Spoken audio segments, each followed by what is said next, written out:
Hello student, स्वागत है आप सभी का एक नई वीडियो में। और जिन भी बच्चों का स्टेटस कह लीजिए कि वेरीफाई नहीं है, यानी कि डिजिटल हस्ताक्षर से ऑनलाइन सत्यापित नहीं किया गया था, उनका भी जो स्टेटस है वो सत्यापित किया जाने लगा है DWO लेवल से।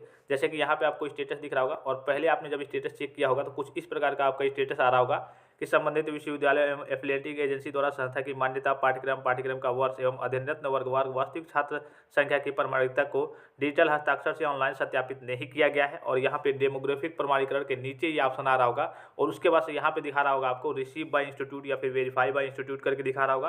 तो ये भी आपका जो वेरिफिकेशन का कार्य है ये भी स्टार्ट हो गया है। काफ़ी सारे स्टूडेंट्स ने व्हाट्सएप पे मैसेज भी किया है, जैसे कि यहाँ पे आपको दिख रहा होगा आज ही के डेट में सर मेरा सत्यापित हो गया है। तो मैंने इनको रिप्लाई किया हाँ हो गया है। अब डिटेल वो से काम, क्योंकि देखिए होता क्या है कि सबसे पहले आप फॉर्म फिलअप करते हैं, फॉर्म फिलअप करके कॉलेज में आप कह लीजिए कि सबमिट करते हैं। तो सबसे पहले कॉलेज लेवल पे आपका कार्य जो वेरिफिकेशन का कार्य है वो होता है। अगर मान लीजिए सपोज कीजिए कि आपने रीचेक का फॉर्म भरा था, आपका रिजल्ट कोई रुका हुआ था और आपका मेन रिजल्ट आ गया था, आपने रीचेक का फॉर्म भरा हुआ था, उसका रिजल्ट रुका हुआ था। तो इस केस में जो कॉलेज वाले होते हैं, अगर मान लीजिए कि बाद में आपका रीचेक का रिजल्ट आया, आपने पहले ही लॉक कर दिया था, तो कॉलेज वाले जो आपका डाटा सबमिट करेंगे वो सही तरीके से भर के वो सबमिट करके वो भेजते हैं। तो आपको करेक्शन कराने की भी जरूरत नहीं पड़ती है। इसलिए जब आपका मेन स्टेटस रिलीज होगा तो उसमें मेंशन होकर आएगा कि हाँ आपका जो फॉर्म है वो वेरीफाइड कर दिया गया है, आपका जो गत वर्ष का डाटा था वो गलत नहीं है, इसलिए कि कॉलेज वाले ने उसको सही से भर दिया है। ठीक है, तो यहाँ पे इनका स्टेटस दिख रहा होगा, इन्होंने भी किया, कई सारे बच्चों ने मैसेज वगैरह किया है। ठीक है, यहाँ पे नीचे आपका ऑप्शन यहीं पे आ रहा होगा आपको कि सत्यापित नहीं किया गया है, तो वो ऑप्शन आपका सत्यापित किया जाने लगा है। जैसे कि यहाँ पे आपको दिख रहा होगा डेमोग्राफिक प्रमाणीकरण के नीचे आपका ऑप्शन आ रहा था कि हाँ जो डिजिटल हस्ताक्षर से आपका ऑनलाइन सत्यापन का कार्य है वो अभी नहीं किया गया है और उसका सत्यापन होना स्टार्ट हो गया है।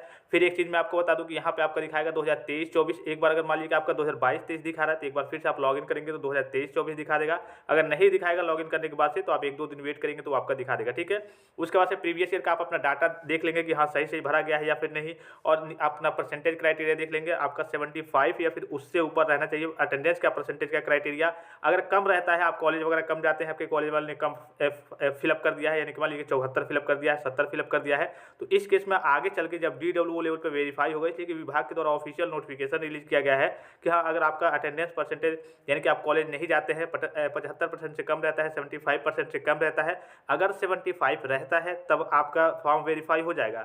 लेकिन 74 रहता है, 73 रहता है, कम रहता है, तो इस केस में आपका पैसा नहीं आएगा, आपका फॉर्म DWO लेवल से ही वहाँ से रिजेक्ट कर दिया जाएगा और आपके स्टेटस में मेंशन होकर आएगा कि हाँ आपका फॉर्म रिजेक्ट कर दिया गया है, इस कारणवश आपका पैसा नहीं आया है। ठीक है, जैसे कि इनके स्टेटस में दिखा रहा होगा 2022-23 अभी दिखा रहा है, तो इनका अपडेट हो जाएगा, क्योंकि 1-2 बार लॉगिन करेंगे आप तो ये अपडेट हो जा रहा है। अगर नहीं भी हो रहा है तो 1-2 दिन में अपडेट हो जाएगा। इस सभी का सबका स्टेटस 2023-24 का ही है।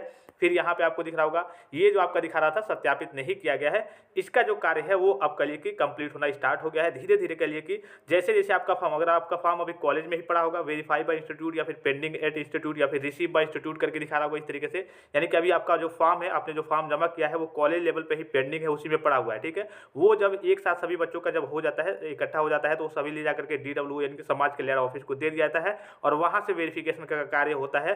तो ये जो सत्यापन है ये सत्यापित नहीं किया गया है, यानी कि डिजिटल हस्ताक्षर से ऑनलाइन जो सत्यापन का कार्य है वो कंप्लीट कराया जाता है। तो कुछ बच्चों का हो रहा है, आप अपना चेक करके बताइए कि आपका हुआ है या फिर नहीं। काफी सारे बच्चों ने व्हाट्सएप पे मैसेज किया कि सर मेरा हो गया, सर मेरा हो गया। तो आप अपनी स्थिति बताइए, अगर नहीं हुआ है तो आपको घबराने की जरूरत नहीं है। ये आपका कार्य है 15 दिन, 20 दिन, 25 दिन, कभी कभी तो 1 महीने तक चलते हैं। तो धीरे धीरे आपका वेरिफिकेशन कार्य हो जाएगा और जब ये हो जाएगा तब आपका मेन स्टेटस रिलीज होता है कि हाँ आपकी बैंकिंग में कोई गड़बड़ी है कि नहीं, bank data AUID never enable for DBT की समस्या है या फिर नहीं, या फिर जो भी समस्या हो कि आपका जो फॉर्म है इंस्टीट्यूट लेवल से फॉरवर्ड हुआ है या फिर नहीं फॉरवर्ड हुआ है, तो क्या गलती है, वो सारी चीज़ आपके मेन स्टेटस रिलीज होंगी तो उसमें मेंशन होकर आ जाएगा।